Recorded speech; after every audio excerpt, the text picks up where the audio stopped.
அனைத்திந்திய அண்ணா திராவிட முன்னேற்றக் கழகத்தில் பன்னீர்செல்வம் அவர்களுக்கு கிடைத்த மிகப்பெரிய ஒரு அதிர்ஷ்டம் தற்பொழுது வரவேற்பை பெற்றிருக்கிறது. இரட்டை இலை சின்னத்தை நான் பயன்படுத்தக்கூடாது என்று மட்டும்தான் தேர்தல் ஆணையமும் நீதிமன்றமும் கூறியிருக்கிறது. ஆனால் எனது ஆதரவாளர்கள் வேட்பாளர்களாக நிறுத்தினால் அவர்கள் பயன்படுத்தலாம், இதற்கு எந்த ஒரு மாற்றுக்கருத்தும் கிடையாது, தடையும் விதிக்க முடியாது என்று தற்பொழுது பன்னீர்செல்வம் அவர்கள் கூறியிருக்கிறார். ஏற்கனவே பாஜக தேசிய தலைவர் ஜே.பி. நட்டா அவர்களை சந்தித்த பன்னீர்செல்வம் அவர்கள் அடுத்த கட்ட நடவடிக்கைகளை பற்றியான முடிவுகளையும் தற்பொழுது தெரிவித்திருக்கிறார்.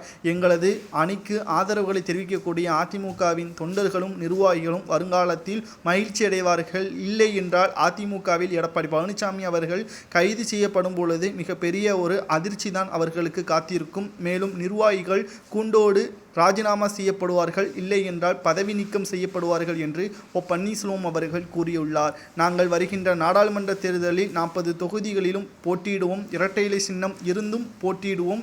இல்லாமல் போகிவிட்டால் அதனை முடக்குவதற்கான முயற்சிகளில் ஈடுபட்டு பாஜக இரட்டை இலை சின்னம் இல்லாமல் தாமரை சின்னத்தில் போட்டியிட்டு நாங்கள் வெற்றியடைவோம் என்று பன்னீர்செல்வத்தின் ஆதரவாளராக இருக்கக்கூடிய வைத்திலிங்கம் அவர்கள் பேசியிருப்பதுதான் தற்பொழுது பரபரப்பை ஏற்படுத்தி இருக்கிறது. நிச்சயமாக பாஜகவுடன் நாங்கள் கூட்டணி வைப்பது எங்களது சுயநலத்திற்காக அல்ல, பொதுநலம்தான். பாஜக என்பது எங்களது 4 ஆண்டுகால ஆட்சி கவிழாமல் இருப்பதற்கு பாஜக மிக முக்கியமான பங்கை ஆற்றியுள்ளது. ஆனால் இந்த நன்றியோடு இல்லாமல் எடப்பாடி பழனிசாமி அவர்கள் கூட்டணி கிடையாது என்று கூறிவிட்டார். மிகப்பெரிய துரோகத்தை பாஜகவிற்கு செய்துவிட்டார் எடப்பாடி பழனிசாமி என்றும், மேலும் கொடநாடு கொள்ளை வழக்காக இருக்கட்டும், ஊழல் வழக்காக இருக்கட்டும், இதில் இரண்டிலும் அனைத்து ஆதாரங்களும் தற்பொழுது எடப்பாடி பழனிசாமி அவர்களுக்கு எதிராக இருப்பதால் நிச்சயமாக விரைவில் கூண்டோடு கைதாவார். மேலும் அதிமுகவின் முன்னாள் அமைச்சரான தங்கமணி, வேலுமணி இவர்களும் எடப்பாடி பழனிசாமிக்கு ஆதரவாக செயல்பட்டதால் அவர்களும் கைது செய்யப்படுவார் என்று வைத்திலிங்கம் அவர்கள் கூறுவதுதான் தற்பொழுது ஒட்டுமொத்த அதிமுகவிற்கும் அதிர்ச்சி ஏற்படுத்தியிருக்கிறது.